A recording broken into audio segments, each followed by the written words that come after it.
Aleluya, gloria sea al Señor. Seguimos transmitiendo desde la ciudad de Tijuana, Baja California, México, la Iglesia Sublime Gracia, después de esta pequeña pausa en la que antes hemos tenido tiempo de alabanza a Dios. Bueno, ahora tenemos la meditación de la palabra del Señor. Hace 2 semanas,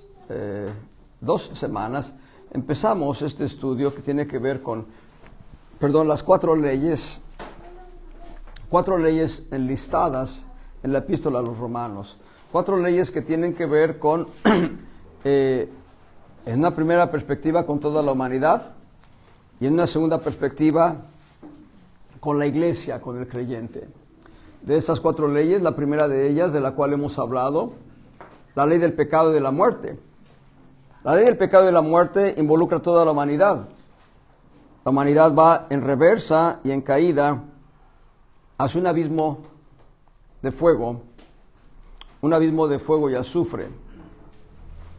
Solamente aquella persona que vuelve sus ojos a Cristo, reconoce en Jesús su Salvador personal, será librada de esa caída mortal. Hemos ilustrado estas 4 leyes, las voy a mencionar primero. Ley del pecado y de la muerte, de ella hemos hablado ya un poco. Hoy daremos la conclusión y empezaremos la ley de la mente, es la segunda. La ley de fe y la ley del espíritu de vida en Cristo Jesús.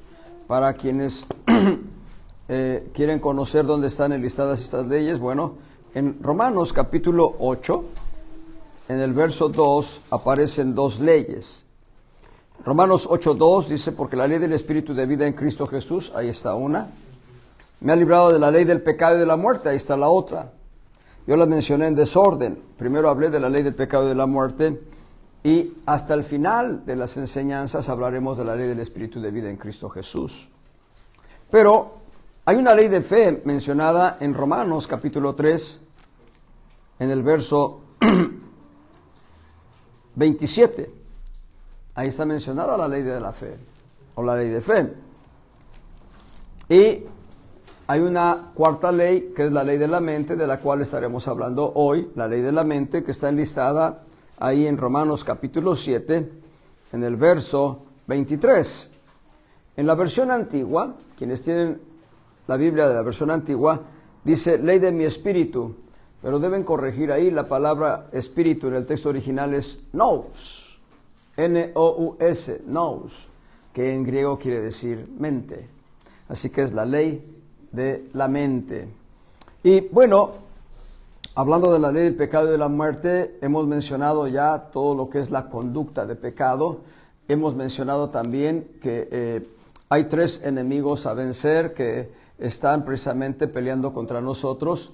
Es la carne con sus concupiscencias o con sus apetitos.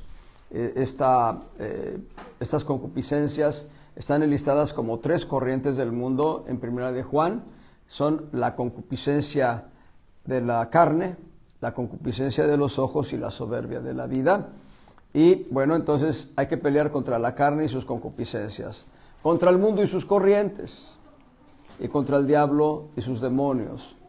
Estos 3 enemigos a vencer hacen una labor conjunta para hacernos tropezar y caer.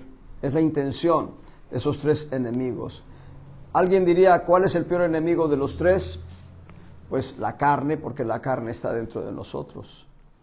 El diablo está afuera, el mundo está afuera, y si nosotros ponemos diques, si nosotros nos escondemos en la cobertura de la gracia divina, el que habita al abrigo del Altísimo, ¿verdad?, simplemente no tendrá este tipo de ataques porque estará en el temor de Dios, plenamente consciente del Señor.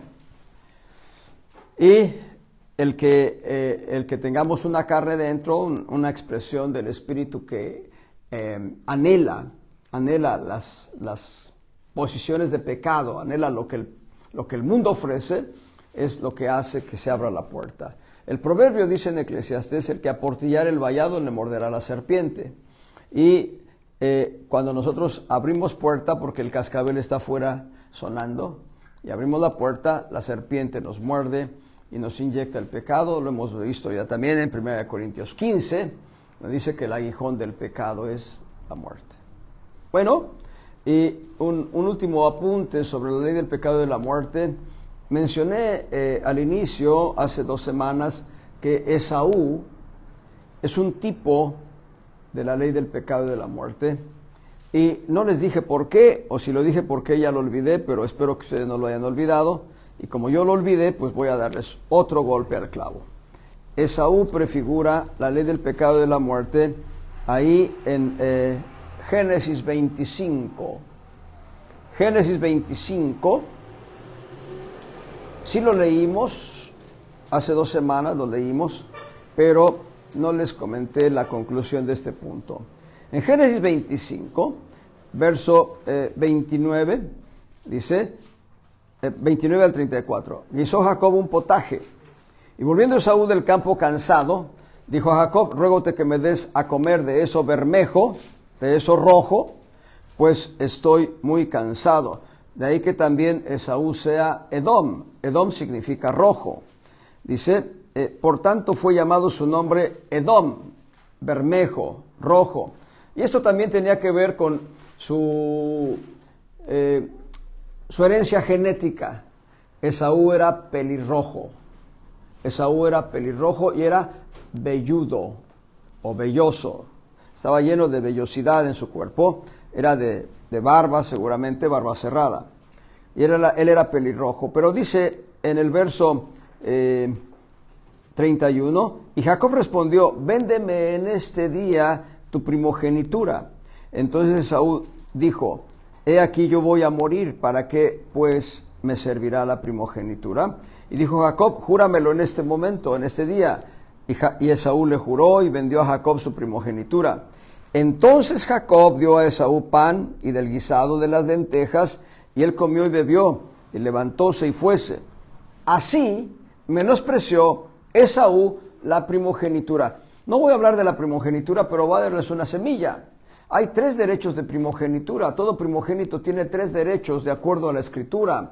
Todo primogénito tiene 3 derechos de acuerdo a la Escritura. Número 1, tiene el derecho a una doble porción de herencia. Doble porción de herencia. Número 2, tiene autoridad. Autoridad patriarcal, autoridad que Dios le delega. Y número 3, esto es mucho más importante que las 2 anteriores, tiene una relación con Dios, sacerdocio con Dios, tiene una posición en una relación directa e inmediata con Dios. Bendito sea Cristo. Y voy a ahondar un poco más la semilla, solamente es una semilla. Todos nosotros somos llamados a ser primogénitos. En el orden de aparición en mi familia, yo soy como el número 7. En el orden de los que vivimos, de los 8 hermanos que vivimos en mi familia, yo soy el número 4. Así que en ninguna de las 2 cosas, en ninguna de las 2 posiciones soy primogénito en lo natural. Pero en lo espiritual soy llamado a ser primogénito. Y todos nosotros somos llamados a ser primogénitos. Aun cuando en lo natural no hayamos sido el primero de la familia. Milka sí es primogénita. ¿Ah, Milka? ¿No? Melec dice que tú. No, por 3 minutos. Bueno, ok. Entonces, pero el punto es este. Todos somos llamados a ser primogénitos. Todos somos llamados a ser primogénitos. Y así como mencioné los 3 derechos de primogenitura en el Antiguo, los mencioné, no dije citas bíblicas, pero quiero que vean en Romanos capítulo 8, la doble herencia, vean. Romanos capítulo 8, en los versos 15 al 17, ahí se menciona la doble herencia a la que somos llamados nosotros. Porque no habéis recibido el espíritu de servidumbre para estar otra vez en temor, antes habéis recibido el espíritu de adopción por el cual clamamos, Abba Padre. Una otra semilla. La palabra clamamos no es una voz dulce y sencilla, Abba Padre, sino que es un grito. Pero bueno, no vamos a hablar de eso hoy. Clamamos Abba Padre, verso 16, porque el mismo Espíritu da testimonio a nuestro espíritu que somos hijos de Dios, ya somos hijos de Dios. Los que hemos entregado nuestra vida a Cristo como nuestro Salvador personal, ya somos hijos de Dios. Y dice verso 17, y si hijos, también herederos, Todos los hijos somos herederos. Pero agrega, y dice, herederos de Dios y coherederos de Cristo. Ahí está la doble herencia. Coherencia, herencia doble. Coherederos con Cristo, dice, siempre padecemos juntamente con Él, para que juntamente con Él seamos glorificados. Ahorita voy a aterrizar la idea con Esaú, pero aquí está doble porción de herencia. En cuanto a la autoridad, bueno, vayan a Apocalipsis, autoridad y sacerdocio. Vamos a mencionar un solo texto para regresar a Génesis 25, donde estamos. Pero vayan a Apocalipsis capítulo 1 y en el verso 6. Y nos ha hecho reyes y sacerdotes. Voy a poner el desorden otra vez. Reyes. No, está en el orden correcto. Es Apocalipsis 1, verso 6. Nos ha hecho reyes. Tenemos autoridad. Tenemos autoridad. Y sacerdotes. Somos sacerdotes del Dios Altísimo, según el orden de Melquisedec. Gloria sea al Señor. Nosotros somos colaboradores del sacerdocio de Cristo. Él es el sumo sacerdote. Bien, teniendo esto en mente, tenemos los 3 derechos de primogenitura. Pero, ¿qué sucede si menospreciamos a la manera de Esaú la primogenitura en nosotros? Bueno, si menospreciamos la primogenitura a la manera de Esaú, ¿perdemos la doble herencia? Sí. No ejercemos autoridad a pesar de ser reyes. Hay algunas historias de reyes en la Escritura que caminaban de una manera veleidosa por no tener una autoridad firme en su ejercicio. Por mencionar uno de ellos, Salomón. Salomón fue torcido su corazón por las mujeres que él tuvo. Entonces, Salomón dejó de ejercer la autoridad real, la autoridad de rey, por haber sido persuadido por sus mujeres a levantar altares a los ídolos. Y, número 3, nuestro sacerdocio queda truncado, porque así como existen en el Antiguo Testamento 12 diferentes debilidades físicas que impedían al sacerdote ejercer el sacerdocio, podía disfrutar de las cosas santas, pero no ejercer el sacerdocio. Así, en el Nuevo Testamento, cualquiera de esas 12 debilidades espirituales en nosotros, nos impiden ejercer el sacerdocio. Somos sacerdotes, pero con esas debilidades espirituales no lo ejercemos. Por ejemplo, ceguera espiritual. Ceguera espiritual. No hablo de ser ciegos físicamente, sino de dejar de ver al Señor. Dejar de estar conscientes de Dios. Es uno de los 12 diferentes ejemplos. Entonces, ¿cómo sucede esto? Bueno, regresamos a Esaú. Esaú, en primer lugar, no tuvo víctimas de la cacería. Así que regresó con hambre. Si él hubiera tenido víctimas de la cacería, fácil, le quita la salea a la liebre y lo pone a cocer ahí al fuego, y en cosa de unas 2 horas ya está la liebre a las brasas y a comer. Pero no tuvo víctimas, no tuvo éxito en la cacería esa ocasión. Jacob había guisado un plato de lentejas, una olla con lentejas que tenía alguna salsa roja, porque era rojo el guisado. Y cuando dice Esaú, dice, ¿de qué me sirve a mí la primogenitura si al cabo me voy a morir? Lo que está diciendo en la lectura original, en el texto original, es esta: si no me das las lentejas, me voy a morir ahorita mismo. Podía caerse desmayado, no lo creo, pero podía caerse desmayado por no comer, pero no se iba a morir. Sin embargo, él exageró. Y lo que pasa es que estaba poniendo de relieve su codicia por llenar el estómago, en lugar de entender que la primogenitura tenía más privilegios. Y entonces viene el gran negocio de Jacob. De ahí se dice que los judíos son muy buenos negociantes, porque a cambio de un plato de lentejas obtiene los 3 derechos de primogenitura que ya mencioné hace rato. Y dice muy puntualmente, vendió a Jacob su primogenitura. Y dice, eso dice el verso 33 al final, y el verso 34 al final dice, menospreció Esaú la primogenitura. ¿Qué significa esto? Significa que a veces nosotros, por un plato de lentejas, vamos a perder galardones, vamos a perder herencia, o podemos perder la primogenitura. No vamos a perder la salvación, como algunos piensan, o como algunos suponen, y algunos predican incluso, que la salvación se pierde. No vamos a perder la salvación, pero vamos a perder galardones y vamos a perder herencia. Y no es lo mismo estar sentado en el trono al lado de Cristo que estar frente al trono. No es lo mismo estar cerca del trono que estar lejos del trono. Hay una palabra muy fuerte que sucede precisamente a quienes pierden la primogenitura y está en Primera de Juan. Esta palabra es muy fuerte, hermanos, hay que aquilatarla para que nosotros no caigamos en la tentación. Ahí en Primera de Juan, en el el capítulo 2, verso 28. Primera de Juan 2, 28. Y ahora, hijitos, perseverad en él, para que cuando apareciere tengamos confianza. La versión antigua dice, y no seamos confundidos de él en su venida. La versión 60 va a decir, y no nos alejemos de él avergonzados.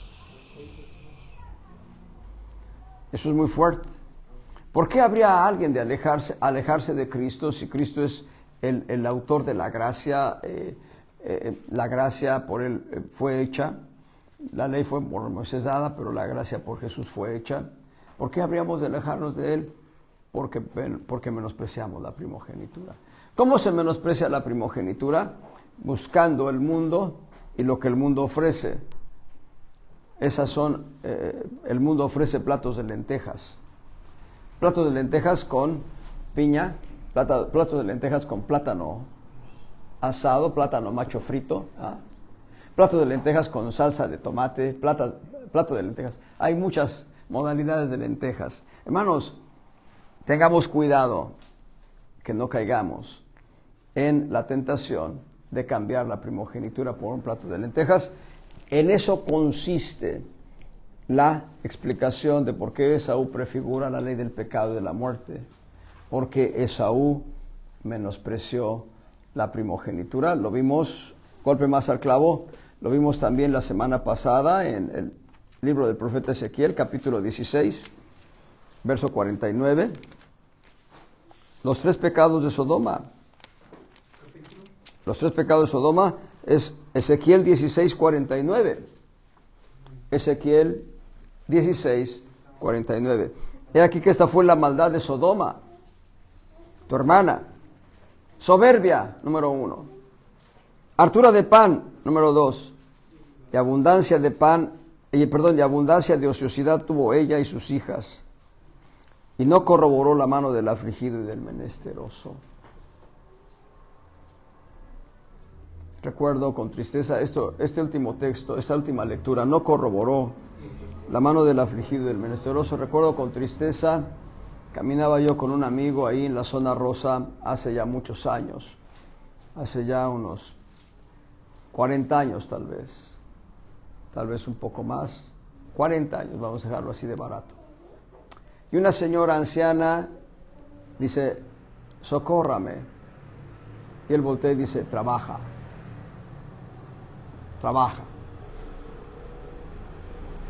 Ven, vamos a hablar de la ley de la mente. Hemos considerado un símil, estas 4 leyes, un símil con un auto. La ley del pecado y de la muerte es semejante a la reversa. La humanidad va en reversa y en caída. Reversa y caída. La ley de la mente en el símil es semejante a el punto neutral del auto, que nos permitirá ir en velocidad de avance o nos permitirá ir en velocidad de reversa, dependiendo de la manera práctica en que esta ley se aplica a nuestras vidas. La ley de la mente la podemos ver en un sentido negativo en Edén.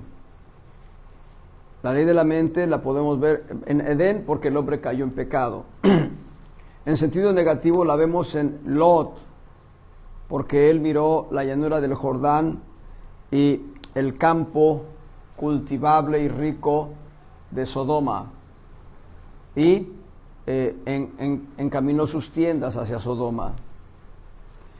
La ley de la mente la podemos ver en sentido positivo, en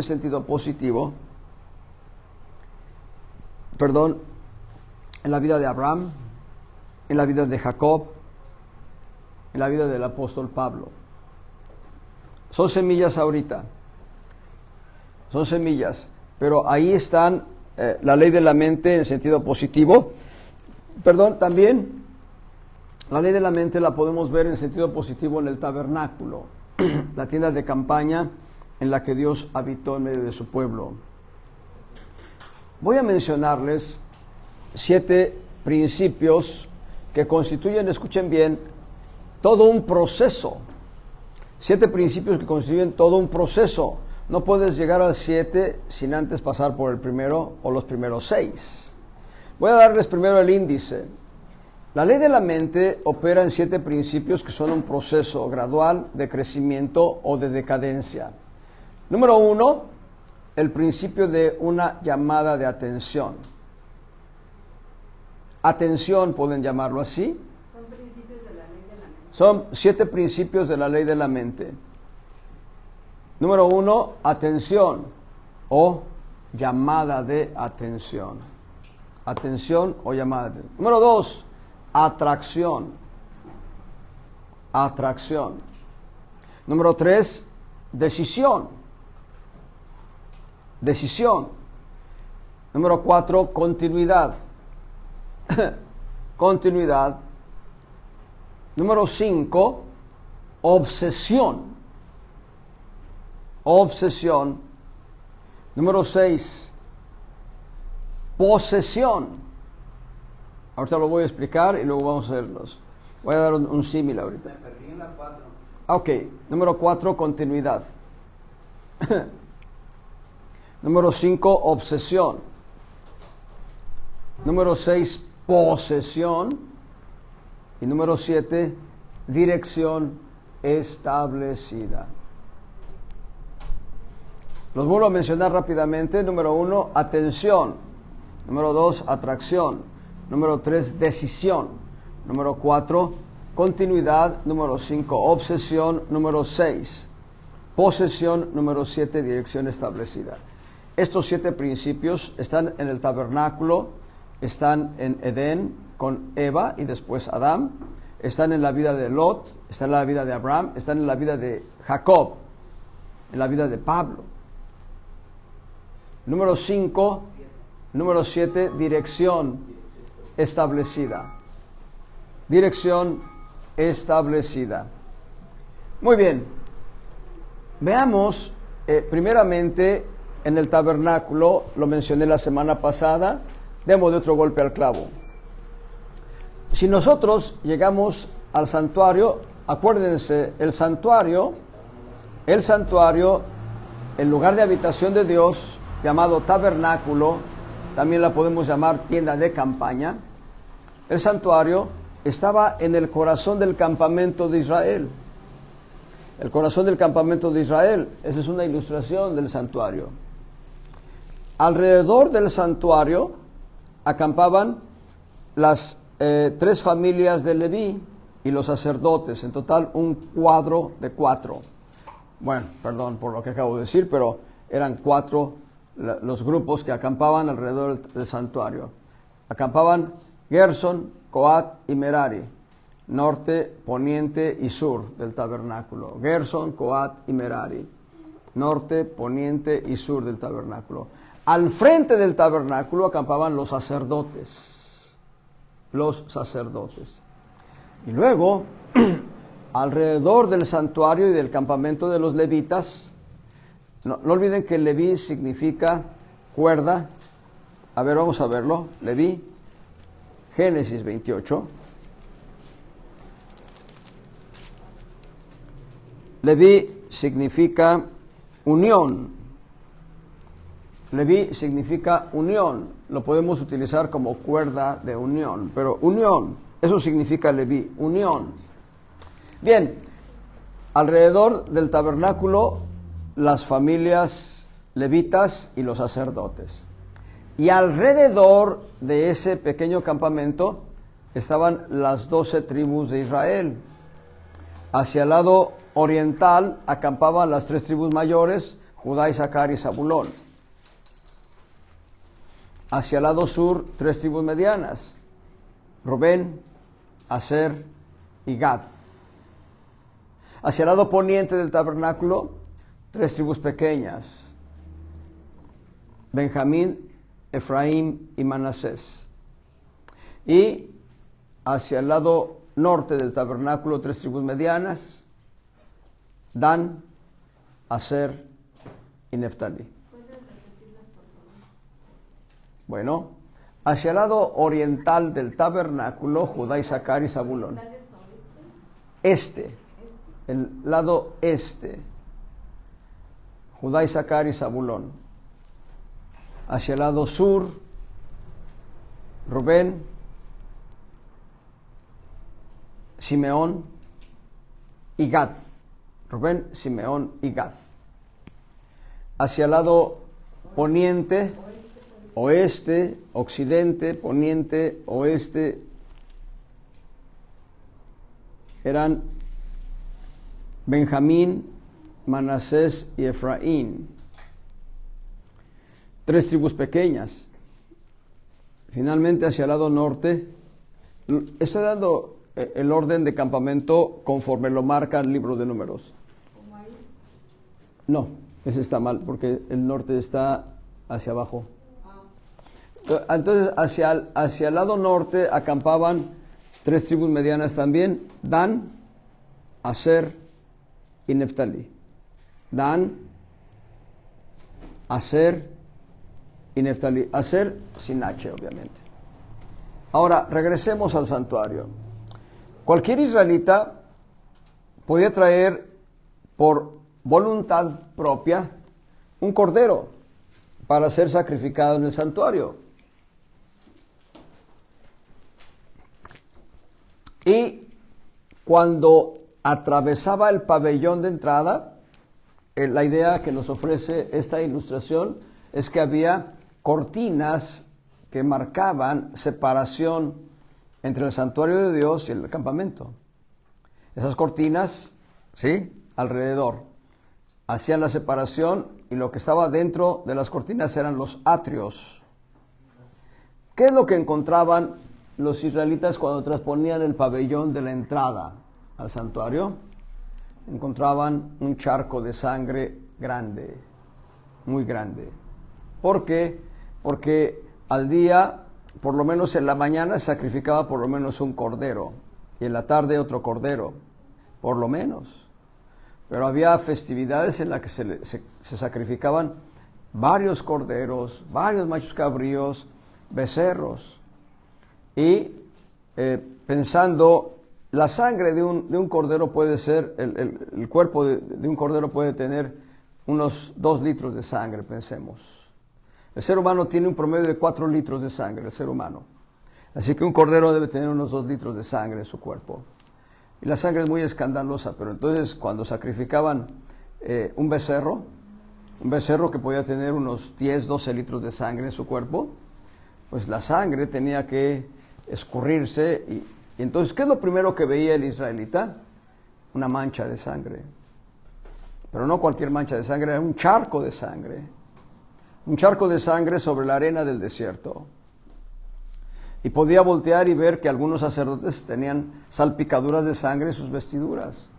Porque los animales, ante los estertores de la muerte, se agitan, se mueven, buscan huir de la muerte, cuando la muerte ya está haciendo estragos en ellos.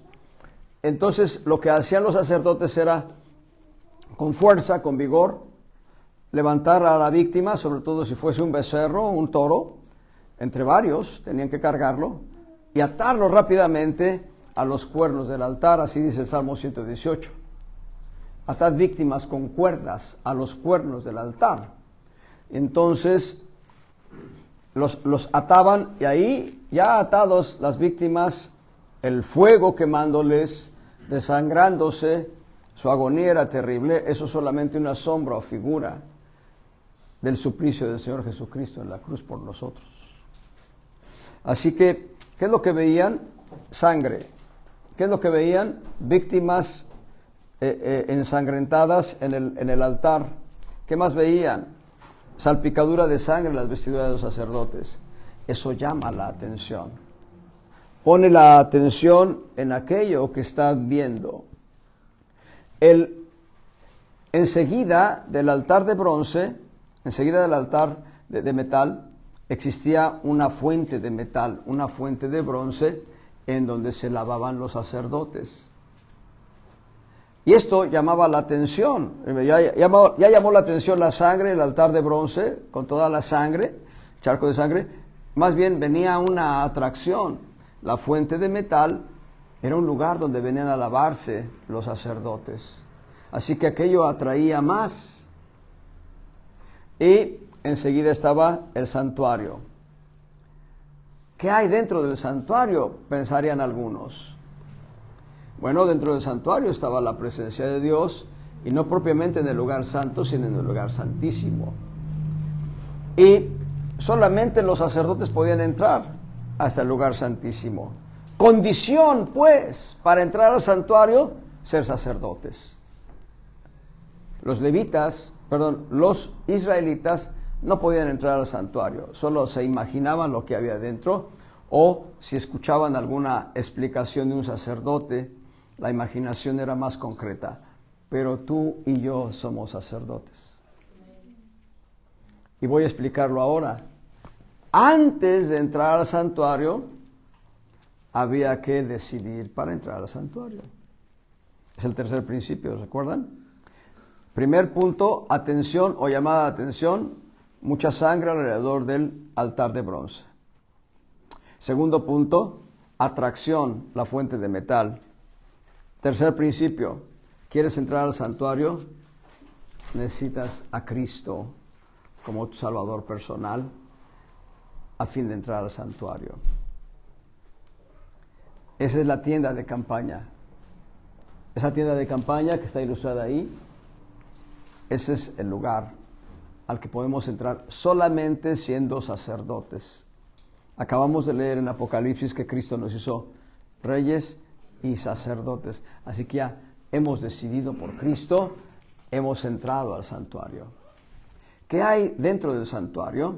Dentro del santuario había una mesa de madera de sitim, madera de acacia, cubierta de oro puro.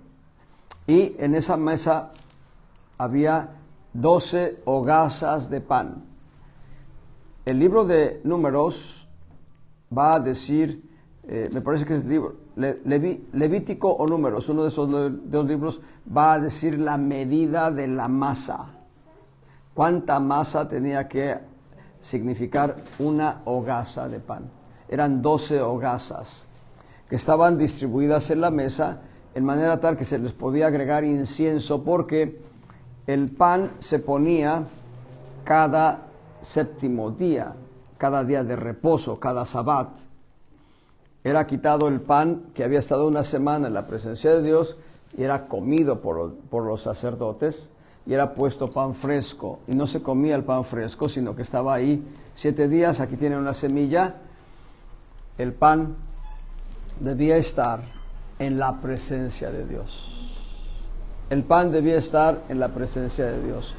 Hay palabras que Dios puede revelarte y que no necesariamente lo tienes que dar en ese momento, porque el pan caliente dicen que tumba los dientes, no sé si es cierto o no. Pero lo que sí es un hecho es que el pan, la doctrina que Dios nos revela, o las verdades que Dios nos revela, deben estar en la presencia de Dios en el corazón para que sea vivificado el pan. El pan estaba 7 días para ser vivificado por Dios. Y entonces, vivificado el pan, los sacerdotes lo comían cada sábado. El pan se le agregaba incienso. Al pan se le agregaba incienso para que estuviera suave. para que se pudiera comer cada sábado. El incienso hoy en día son las oraciones de los santos. Nosotros tenemos tiempos de oración y también tenemos tiempo de alabanza para que el pan no se nos atore en la garganta, sino que sea digerible. Bueno, entonces esto habla de una continuidad. Vemos la mesa de los panes y vemos que es agradable. Podemos decir así correctamente, es agradable a la vista, es bueno para comer y comemos el pan. Pero entonces, número 5, estaba el candelero de oro. Y el candelero de oro tiene 7 brazos, o una caña central y 6 brazos, en total 7. El candelero de oro, ahí lo ven ilustrado ya. El candelero de oro nos habla de obsesión, porque nuestra voluntad y nuestros anhelos van a ser incendiados por la presencia de Dios. Dios va a traer a nosotros los anhelos correctos. Aquí tiene una semilla, Salmo 37. Salmo 37, versos 4 y 5, específicamente el verso 5. Es 4, verso 4. Pon asimismo tu delicia en Jehová, y Él te dará las peticiones de tu corazón. Encomienda a Jehová tu camino, espera en Él, y Él hará, y exhibirá tu justicia como la luz, y tus derechos como el mediodía. Me extendí hasta el verso 6, por hablar del candelero. El candelero nos habla de anhelos. El candelero nos habla de voluntad, entre otras figuras. El candelero nos habla de voluntad y de anhelos. Así que la obsesión por Cristo obliga a rendir, más allá de nuestro intelecto, nuestra voluntad al Señor, nuestros anhelos rendidos al Señor. Y todavía tenemos un mueble más antes de entrar al lugar santísimo, el altar de incienso. El altar de incienso es diferente del altar de bronce. El altar de bronce era hecho de bronce. El altar del incienso era madera de sitim, madera de acacia cubierta de oro.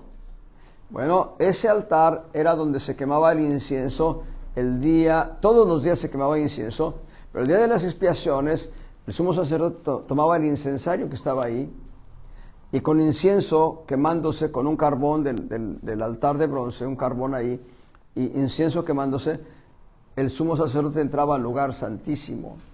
El altar de incienso, amados hermanos, el altar de incienso pertenecía originalmente al lugar santísimo, pero estaba prestado al lugar santo. ¿Por qué estaba prestado al lugar santo? Porque no podía entrar el sumo sacerdote, ni los sacerdotes siquiera podían entrar al lugar santísimo todos los días.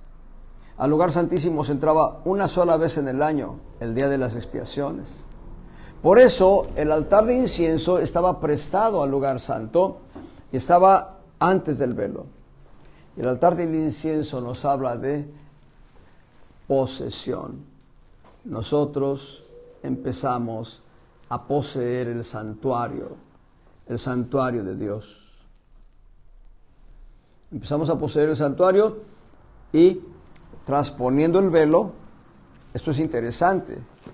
Vean 2 textos del Nuevo Testamento, no me voy a ir al Antiguo Testamento, sino 2 textos del Nuevo Testamento que son trascendentales para lo que voy a decir ahora. En Mateo 27, verso 51, Mateo 27, verso 51, y he aquí el velo del templo se rompió en 2, de alto a abajo. He aquí el velo del templo se rompió en 2, de arriba a abajo. El Padre Celestial rompió sus vestiduras. Aquello que detenía a los sacerdotes para entrar al lugar santísimo era el velo. Ahora ya no había estorbo. Este pasaje se confirma en Hebreos 10. En Hebreos 10 leemos ahí en el verso 19. Así que hermanos, Hebreos 10, 19. Así que hermanos, teniendo libertad para entrar en el santuario, léase el lugar santísimo, por la sangre de Jesucristo, verso 20, por el camino que Él nos consagró, nuevo y vivo, por el velo, esto es por su carne. Verso 22, lleguémonos confiadamente, lleguémonos con corazón verdadero, en plena certidumbre de fe, purificados los corazones de mala conciencia y lavados los cuerpos con agua limpia. Como pueden ver, el séptimo principio es dirección establecida. ¿Qué es lo que significa? Que ahora Dios guía nuestros pasos, Dios guía nuestras sendas, Dios nos lleva por sendas de rectitud. Y les digo algo muy importante que tiene que ver con el arca, porque dentro estaba el arca del pacto, en el lugar santísimo estaba el arca del pacto. Dios guiaba al pueblo de Israel por medio del arca. Y Moisés decía, levántese Jehová, sean esparcidos sus enemigos. Y entonces el Señor hacía espacio y el pueblo empezaba a marchar y a tomar, primero a avanzar hacia la tierra prometida, pero después a tomar posesión de la tierra prometida. Ahí vemos la ley de la mente, así como el arca del pacto guiaba al pueblo de Israel, así Cristo, el arca del pacto, es Cristo el arca del pacto. Así Cristo guía nuestras vidas. Hay 4 principios, una semilla nada más. Hay 4 principios que nos da el arca del pacto y que están en Corintios. Y vamos a verlos. Es 1 Corintios capítulo 1, verso 31, debe ser, o 30. A ver. Sí. Hay 4 elementos del arca. No estoy entrando en detalles, solamente estoy dando semillas porque vamos a entrar a la ley de la mente, pero hay 4 detalles del arca que están aquí en 1 Corintios 1:30. ¿Cuáles son los detalles del arca? Número 1 es la... déjeme ubicar bien. Sabiduría. Ah, sí, pero en el arca era el maná, una urna con maná. En el arca había una urna con maná. Había una vara de Aarón que reverdeció. Había las tablas de la ley y la cubierta del arca, el propiciatorio o asiento de misericordia. Vuelvo a repetir. Dentro del arca estaba una urna con maná. Estaba la vara de Aarón que reverdeció dentro del arca. Dentro del arca estaban las tablas de la ley. Y como cobertura del arca, el propiciatorio, una plancha de oro puro como cubierta, que es el asiento de misericordia. Esos 4 elementos que acabo de listar están aquí en 1 Corintios 1:30. Dice, mas de Él sois vosotros en Cristo Jesús, el cual nos ha sido hecho por Dios sabiduría, urna con maná, el maná, sabiduría, y justificación, la vara de Aarón que reverdeció, justificó a Aarón como sumo sacerdote de Dios. Y santificación, la ley fue dada a Israel para su santificación. Hoy la palabra de Dios es dada a nosotros para nuestra santificación, es Cristo, la palabra de Dios. En el principio era la palabra, y la palabra era con Dios, y la palabra era Dios, y aquella palabra fue hecha carne, y habitó entre nosotros, y vimos su gloria, como el unigénito del Padre, lleno de gracia y de verdad. Estoy citando Juan 1:1 y verso 14. Gloria al Señor, Él es la palabra viva.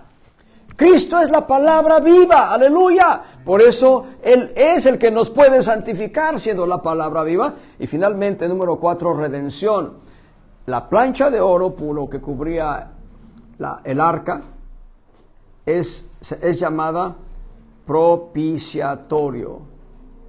Y la palabra propiciatorio la pueden traducir como asiento de misericordia.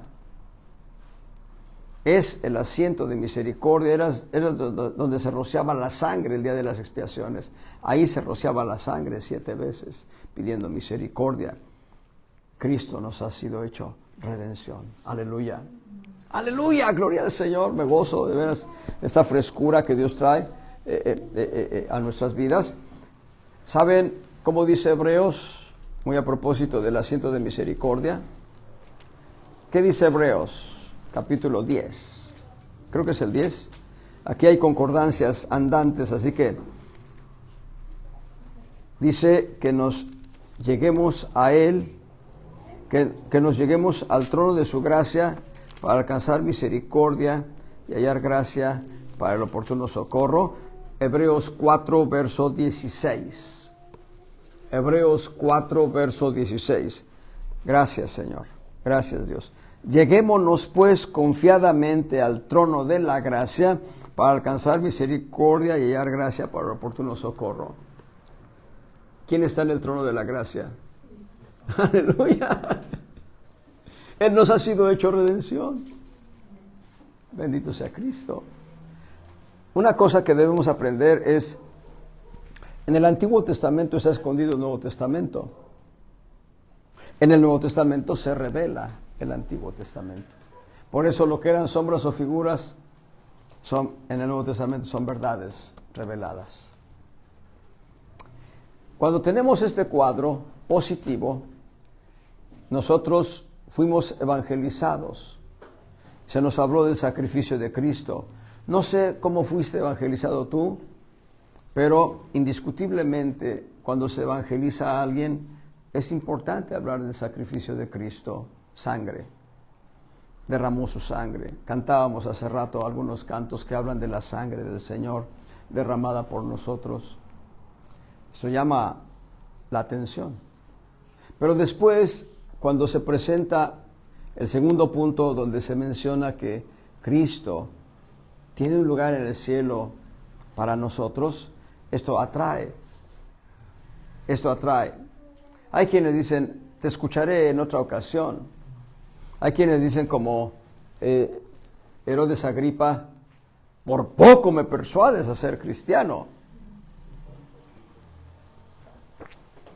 Pero hay quienes hemos dicho, sí, acepto, sí, quiero, sí, voy más allá. Decidimos por Cristo. Entramos al santuario. Salmo 91:1, el que habita al abrigo del Altísimo morará bajo la sombra del Omnipotente. Y dentro encontramos maderas preciosas, encontramos metales preciosos como es el oro y la plata, y mucho más que eso, ¿qué encontramos en el lugar santísimo? La gloria de Dios, la Shekinah. Ahí posaba la nube, tenía un pilar, y en la noche era un pilar de fuego. Y dentro del pilar de fuego, ¿quién estaba? El ángel de Jehová, que es Cristo. ¡Gloria al Señor! Hoy Cristo está en nuestros corazones. Ahora entendemos la ley de la mente en sentido positivo, y eso solamente es una panorámica. No hemos entrado en detalles, pero veamos en sentido negativo la ley de la mente en Lot. Vamos a Génesis, perdón. De manera pronta, voy a decirlo de manera pronta porque es importante hablar de la ley de la mente vista en Jacob. Pero vean lo que dice Génesis 13. En Génesis 13, en el verso 7, Génesis 13, 7, y hubo contienda entre los pastores del ganado de Abraham y los pastores del ganado de Lot. Hubo contienda en la familia. Amados hermanos, hay que ser lo más flexibles que se pueda dentro de la familia a fin de no tener conflictos entre familia. Pero aquí se da un conflicto entre sobrino y tío. Lot era como un hijo adoptivo de Abraham porque Abraham no tenía hijos. Abraham tomó a Lot para llevarlo consigo, porque como no tenía hijos, veía en Lot un hijo adoptado. Pero aquí hay un detalle importante. Dios le dijo a Abraham: sal de tu tierra y de tu parentela. Lot era parentela. De hecho, un día tenemos que estudiar, eso es una semilla también, cómo Abraham tuvo que dejar a su padre Tare, luego a su sobrino Lot, y luego entregar a Isaac en el altar y entregar a Sara cuando ya había muerto, etc. Pero aquí dice que hubo contienda. Ahí está la llamada de atención. Ahí está la llamada de atención. Y entonces, ¿qué es lo que hay que hacer? Bueno, pues, Abraham busca la paz con su sobrino. Y en el verso 8, entonces Abraham dijo a Lot, es Abraham el que toma la iniciativa: no hay ahora altercado entre mí y ti, entre mis pastores y los tuyos, porque somos hermanos, somos parientes. Verso 9, ¿no está toda la tierra delante de ti? Yo te ruego que te apartes de mí. Si fueres a la mano izquierda, yo iré a la derecha. Si tú a la derecha, yo iré a la izquierda. Verso 10, segundo punto. Primero se da la llamada de atención con el conflicto. Número 2, alzó Lot sus ojos y vio toda la llanura del Jordán, que toda ella era de riego. Hasta ahí, atracción. Le atrajo la llanura del Jordán. Era tierra de riego. Hermanos, no sé si les conté, estaba yo apenas en la universidad, estoy hablando desde hace ya bastante rato de ello, unos 45 años, 46 años, estaba yo en la universidad y unos amigos: vámonos de campamento, era Semana Santa, pues vámonos de campamento.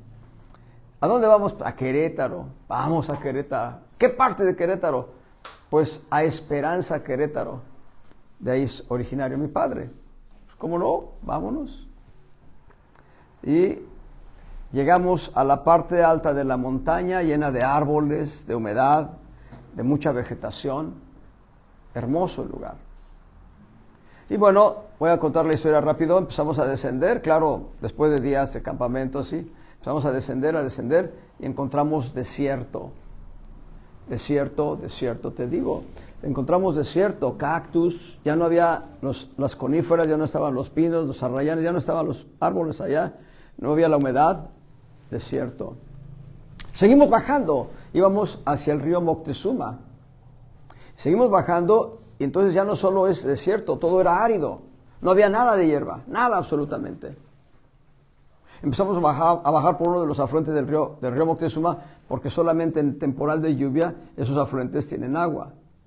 En época donde no hay lluvia, no hay agua. Todo era desierto. Sorpresa nuestra, hermanos. Cuando estábamos a unos 200 metros del río Moctezuma, tal vez un poco más, 300 metros, todo era como trópico. El clima verdaderamente agradable, el ambiente húmedo, era calor húmedo. ¿Y qué había alrededor? ¿Qué había a los lados del río Moctezuma? Había plantíos, porque había agua.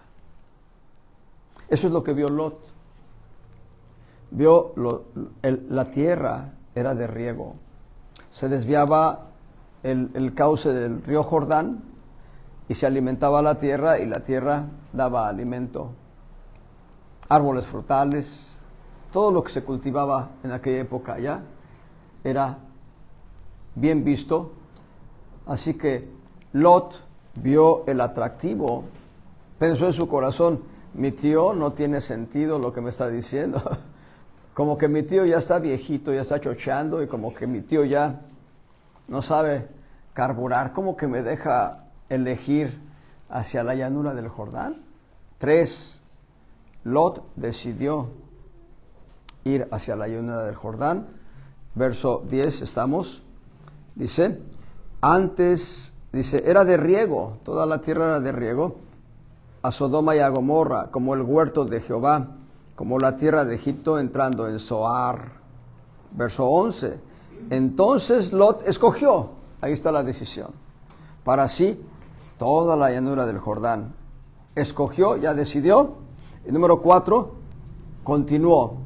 Partióse Lot de oriente y apartáronse el uno del otro. Así que Lot ya lleva aquí 4 pasos de la ley de la mente. El conflicto de los pastores llama la atención, tanto de Abraham como de Lot. Abraham le da a elegir, Lot ve la llanura del Jordán, le atrae. Lot decide por la llanura del Jordán, empieza a caminar, 4, continuó. Es continuidad. Continuidad. Y hay 2 puntos importantes que van a subsumir, 2 textos importantes que van a subsumir los 3 puntos restantes. Ahí en el capítulo 14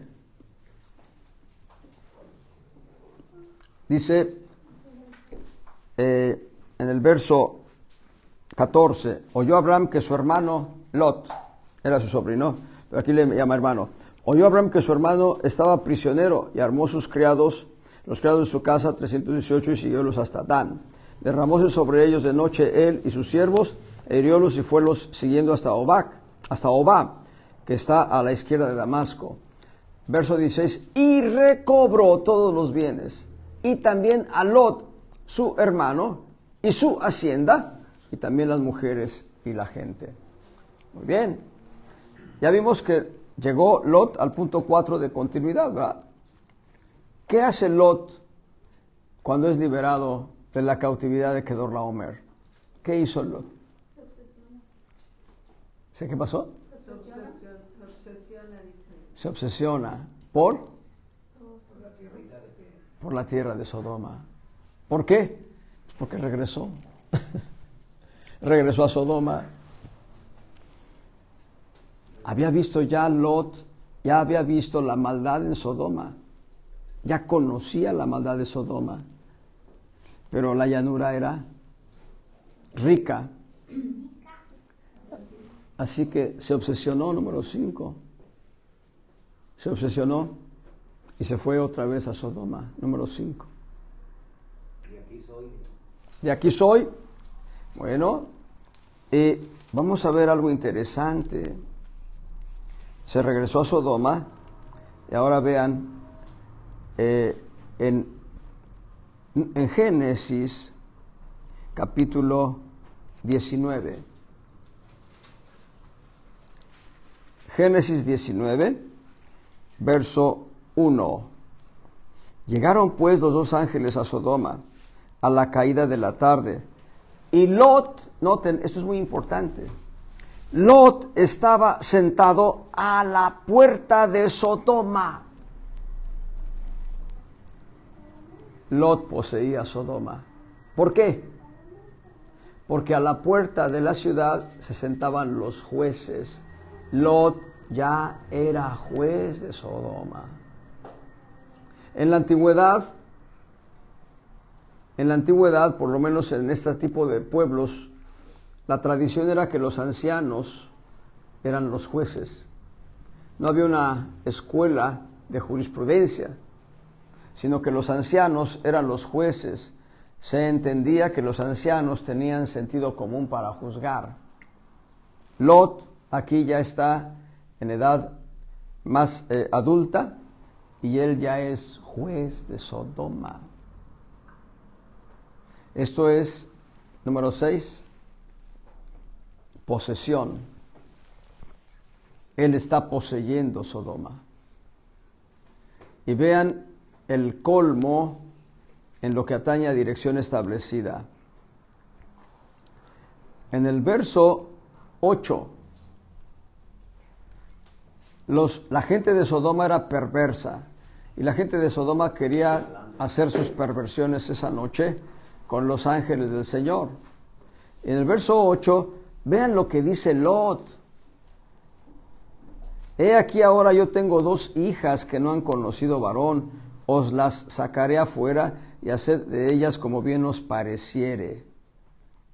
Dirección establecida. Lot ya se había amoldado a los malos hábitos de Sodoma, y Lot no era de Sodoma. Podemos aplicarle esa a Primera de Corintios, la Primera de Corintios 15:33, creo que es donde dice: las malas costumbres corrompen. Ahí está, es el texto. No sé si, vamos a ver si eso no es, pero ese es el texto. Las malas conversaciones corrompen las buenas costumbres. Vamos a traducirlo. Conversación es conducta. En el texto original es conducta. Las malas conductas corrompen los buenos hábitos. A ver si es 15:33, vamos a verlo. Pero ya lo tienen, por lo menos el contenido. Las malas conversaciones, las malas conductas corrompen los buenos hábitos. Aquí está, efectivamente. Gracias, mi hermano. 1 Corintios 15:33. No erréis.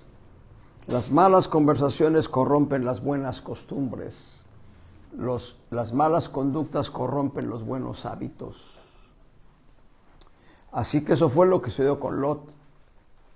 Ahora Sodoma dirigía la vida de Lot. ¡Qué tremendo!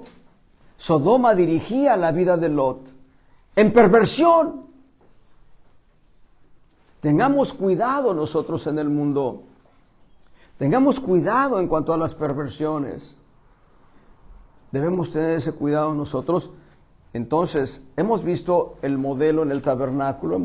La semana pasada vimos el modelo de la mente muy rápido en Génesis, o antepasada, no recuerdo bien, en Génesis 3, con toda la desobediencia del hombre. Lo hemos visto en el tabernáculo. La semana pasada lo mencionamos, hoy lo volvimos a mencionar, la ley de la mente en el tabernáculo, pero hemos visto la ley de la mente en Lot. Hermanos, anticipando una conclusión, la ley de la mente, escuchen bien, la ley de la mente es un factor determinante de cómo terminamos nuestra vida, y lo voy a especificar más todavía. La ley de la mente es un factor determinante de cómo terminamos nuestra vida. Es decir, como Cristos encarnados o como demonios encarnados. La ley de la mente es un factor determinante de cómo terminamos nuestra vida. Como Cristos encarnados o como... Perdón.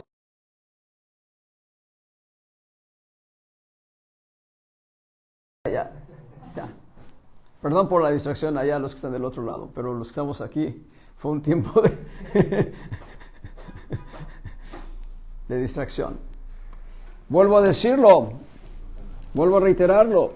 La ley de la mente es un factor que determina el fin de nuestra vida, sea en sentido positivo o en sentido negativo. La ley de la mente es un factor que determina el fin de nuestra vida, sea en sentido negativo o en sentido positivo. Así nosotros terminaremos siendo Cristos encarnados, o algunos terminarán siendo demonios encarnados. Eso es fuerte. ¿Cómo empezó? Una de las muchas personas que ustedes han visto en las calles, en las avenidas, ¿cómo empezó aquel que ahora está vestido con andrajos, sucio, completamente sucio, que tiene semanas de no bañarse o meses de no bañarse, hablando consigo mismo, hablando hacia el aire? ¿Cómo empezó? ¿Así? ¿No empezó así? He dado esta ilustración que es muy elocuente. En la secundaria, los niños, jovencitos, están despertando a la pubertad, están despertando hacia la adolescencia. Los jovencitos juegan todo lo que les alcanza a jugar, y de pronto alguien llega con una tabla que tiene el abecedario, los números, si no, etcétera.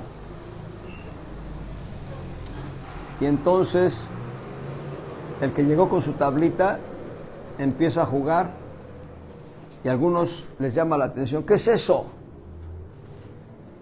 Es una tabla de adivinación. No vengo yo a publicitar al diablo, que quede claro, sino a ponerlo en evidencia. Es una tabla de adivinación, la tabla Ouija. Y aquel está jugando, aquel chamaco está jugando, y algunos se acercan y dicen, ¿puedo jugar? Enséñame. Ya decidieron, les atrajo y decidieron. Y empiezan a jugar. Unos se olvidan de la tabla, siguen sus estudios, terminan una carrera, se hacen profesionistas, pero aquel que le atrajo, decidió y continuó, se obsesionó. Y caen en la adivinación, la brujería, la hechicería, que Dios reprenda al diablo, y hacen un conjunto de labores demoníacas. ¿Sí? Empezaron con prácticas simples o simplonas y terminan haciéndose siervos de Satanás, que Dios reprenda al diablo. Y cuando caen, entre comillas, porque Satanás no conoce ni la gracia ni la misericordia, pero cuando, entre comillas, caen de la gracia del diablo, empiezan a vivir una vida mucho más miserable de la que ya llevan. Y entonces empiezan a hablar solos, y empiezan a comer de la basura, lo que todavía encuentran que es comestible, y empiezan a vivir una vida trastornada, oprimidos de demonios. Terminan como demonios encarnados.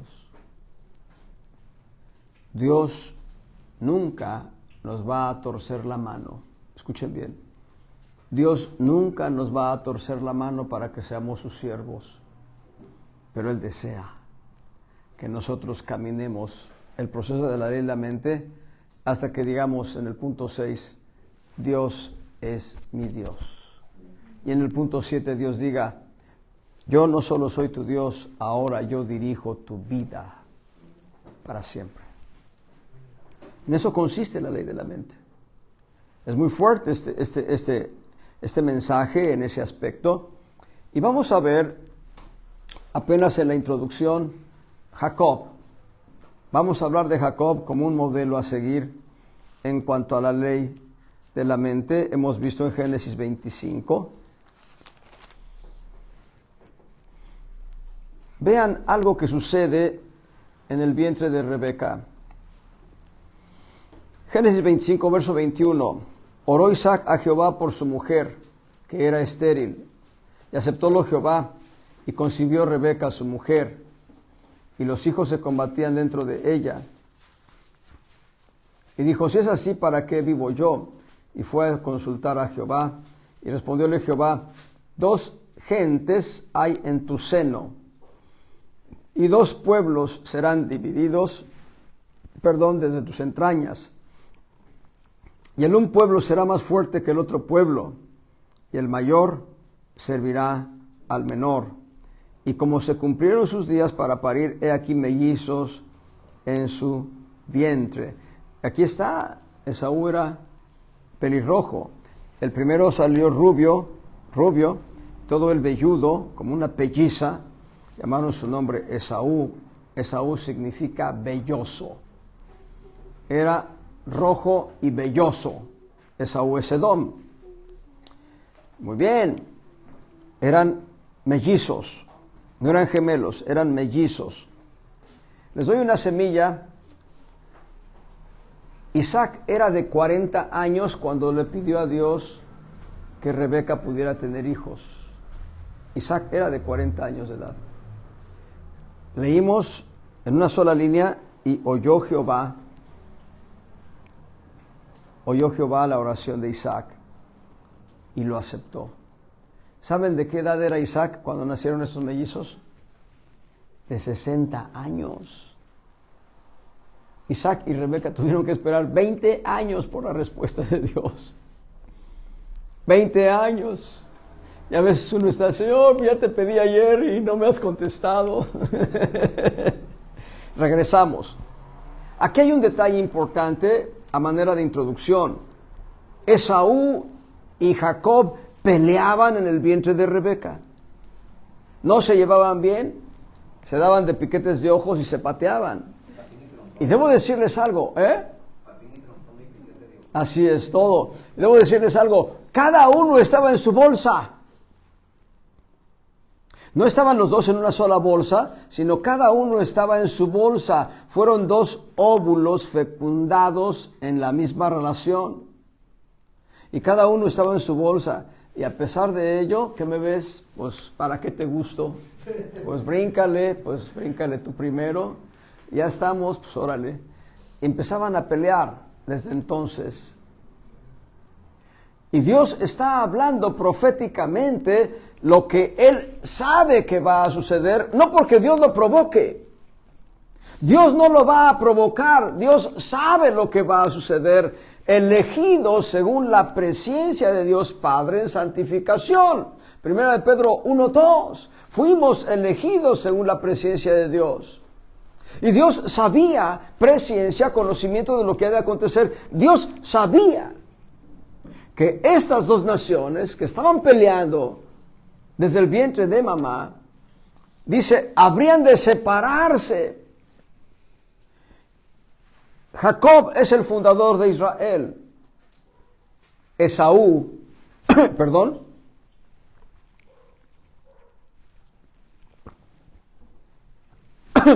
Esaú es uno de los fundadores de la descendencia musulmana, junto con Ismael y junto con Basemat, hija de Ismael, hermana de Nabayot. Esaú intervino. Ismael es el fundador, Ismael es el fundador de los musulmanes, de toda la familia musulmana hasta el día de hoy. Pero Esaú está de dentro. Ahí lo dice la escritura que Esaú fue y tomó a Basemat por mujer, hija de Ismael, hermana de Nabayot. Pero bueno, luego aclararé esas dudas que veo en el fruncir de las cejas. Lo importante aquí es entender, hay dos pueblos que se separan desde el vientre. Pero hay algo que Dios está diciendo, el mayor servirá al menor. Y hay una palabra en uno de los profetas. Hay una palabra en uno de los profetas en donde Dios dice, a Jacob amé y a Esaú aborrecí. Y yo les he dicho en torno a ese texto, ¿hace acepción de personas Dios? Dios dice, estos sí y estos no. No, Dios no hace acepción de personas. Dios conoció nuestro corazón. Y por conocer nuestro corazón antes de que naciésemos, antes de que el mundo fuese, por conocer nuestro corazón, escribió nuestros nombres en el libro de la vida antes de la fundación del mundo. Nuestro nombre no se escribe cuando entregamos nuestra vida a Cristo. Cuando nosotros entregamos nuestra vida a Cristo, se confirma que nuestro nombre ya estaba escrito en el libro de la vida antes de la fundación del mundo. Dios conoció el corazón de Jacob. El corazón de Jacob era un corazón vacío de eternidad. Si lo que nos llena a nosotros es la televisión y el mundo, hoy el internet, más que la televisión, el internet, si lo que nos llena a nosotros es todo el mundo con sus corrientes, entonces todavía no nos obsesionamos por Cristo. Voy a decirlo con sus palabras. Hay quienes son evangelizados, hay una llamada de atención, hay una atracción, pero su decisión es rechazar a Cristo. Hasta ahí. Pero habemos quienes, nuestra atención fue llamada por el Evangelio de Cristo, fuimos atraídos por el Evangelio de Cristo, decidimos por Cristo. Ya somos salvos, pero no continuamos. No nos obsesionamos. todavía no nos llena Cristo. Eso es delicado porque entonces no podemos aspirar a los derechos de primogenitura que mencioné al inicio. Eso es delicado porque no podemos aspirar a estar en el trono al lado de Cristo si no caminamos como vencedores. Esto es delicado porque no podemos aspirar a una corona si nuestra vida es una vida de derrota. Ese es el punto. Dios conoció nuestros corazones. Dios sabe hasta dónde vamos a llegar. ¿Lo sabes tú? Esta enseñanza es para que nosotros seamos motivados a fin de llegar hasta la meta. Para que cuando me dé un calambre espiritual, alguien venga y meta el hombro y diga, pastor, vamos, todavía nos falta un poco por recorrer. Vamos a la meta. Hay que llegar a la meta, pastor. Gloria al Señor. La enseñanza bíblica es para ese fin. Quien esté contento con un rincón cerca del cielo, ya no viene. Quien esté contento con un rincón cerca del cielo, pues, ¿para qué leer la Biblia? ¿O para qué alabar al Señor? ¿O para qué? No hay nada que le atraiga. La intención es ver la vida de Jacob. Cómo el proceso de la ley de la mente transforma un usurpador en un príncipe de Dios. Seguimos en Génesis 25 y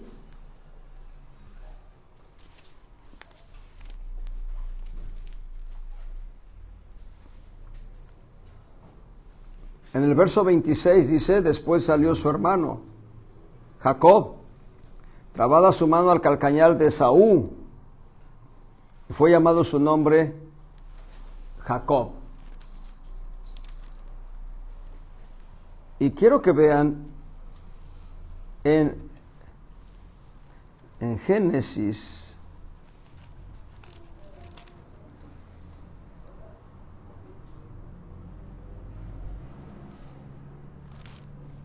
permítanme.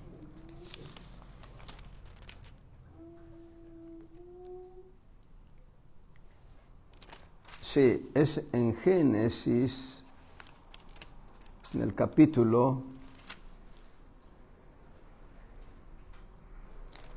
gloria sea el Señor, bendito Cristo, capítulo 27.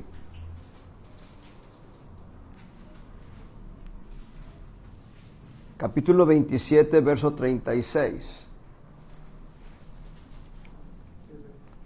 Vean lo que dice Esaú. Bien llamaron su nombre Jacob, que ya me ha engañado 2 veces. Alzóse con mi primogenitura, y he aquí ahora ha tomado mi bendición. Noten lo que está diciendo Esaú. En parte está diciendo verdad y en parte está diciendo mentira. Él aceptó el pacto de vender la primogenitura por un plato de lentejas. Ese es el problema cuando nos movemos en nuestra carnalidad. En nuestra carnalidad disfrutamos el pecado y después de que disfrutamos el pecado caemos en depresión y en condenación diciendo, ¿por qué caí en esto, Señor? Perdóname. Lo que Dios quiere es que no caigamos, pero cuando dice, bien llamaron su nombre Jacob. Y aquí hay una nota, dice, Jacob significa suplantador. Suplantador. Pero también hay quienes lo han usado como usurpador. Suplantador, usurpador. Y para ser el suplantador o el usurpador hay que ser mentiroso. Hay que ser defraudador. Me está dando de golpes porque ya saben lo que significa Santiago. San Jacob.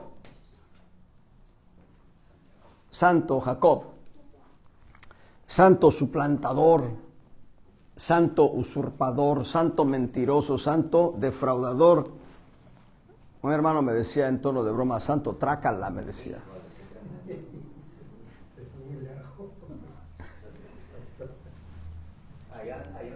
un chaval que le decían el trácalas. El trácala. Bueno, No por Jacob. Jacob significa suplantador, usurpador, mentiroso, defraudador. Quiero que avancen un poco en Génesis, apenas estamos viendo la introducción.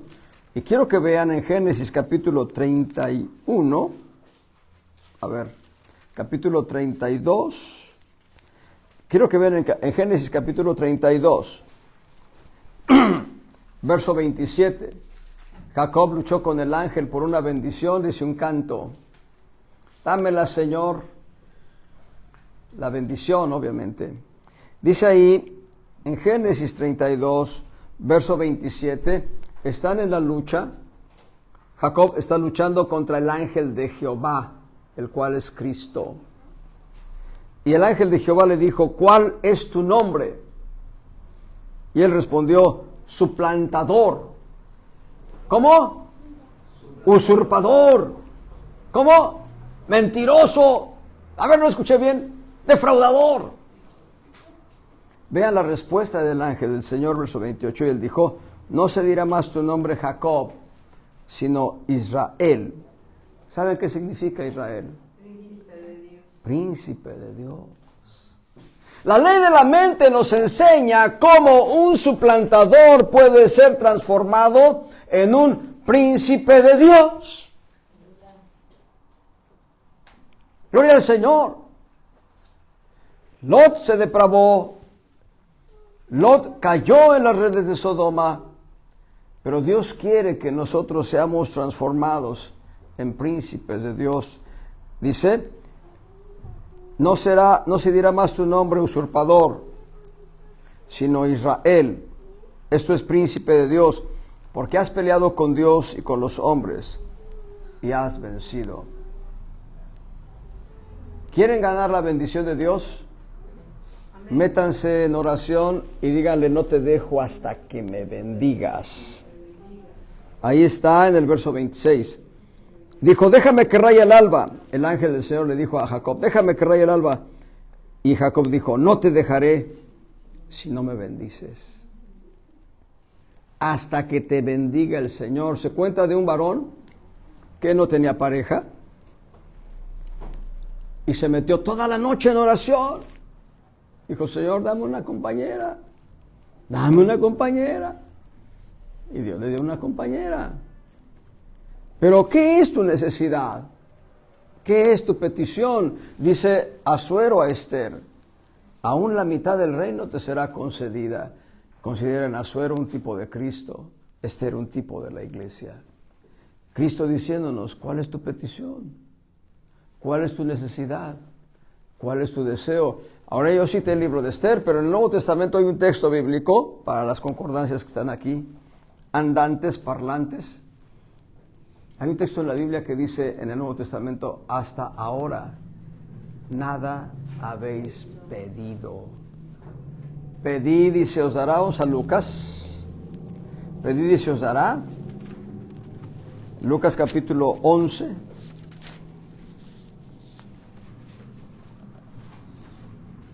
Lucas capítulo 11, verso 9. Y yo os digo, pedid y se os dará. Buscad y hallaréis. Llamad y os será abierto, porque todo aquel que pide recibe, el que busca halla y el que llama se abre. Y saben, hay un texto, no sé si está aquí adelante, donde dice que, hay un texto, uno de los textos de los evangelios dice que Dios dará, escuchen bien, medida buena, apretada, remecida en vuestro seno. Así dice el texto. Gloria al Señor. Entonces, es importante que sepamos pedir al Señor. A veces le decimos al Señor, ¡ay, no te olvides del convertible, Señor! Y por supuesto, llantas nuevas. Entonces, hay que pedir conforme a lo que Dios pone en el corazón. Mateo 7.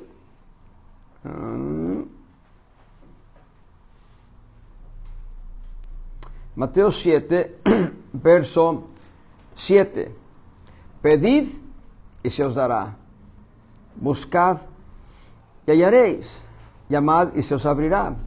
Porque cualquiera que pide, recibe, el que busca, halla, y el que llama, se abrirá. Bueno, es el mismo texto, es el texto paralelo de Lucas, pero hay un texto que dice literalmente, pedid y se os dará medida buena, remecida, apretada en vuestro seno. ¿Saben cuál es la medida buena, remecida y apretada? Ustedes vayan con una botella de esas de ciel, una botella de agua, de esas de galón, o de medio galón, y díganle al tendero, llénamela de semillas. Ya que le pusieron el embudo y le están llenando, entonces ya está rebosante. Si le golpean, Es Lucas 6:38, pastor. Lucas 6:38. Gloria al Señor.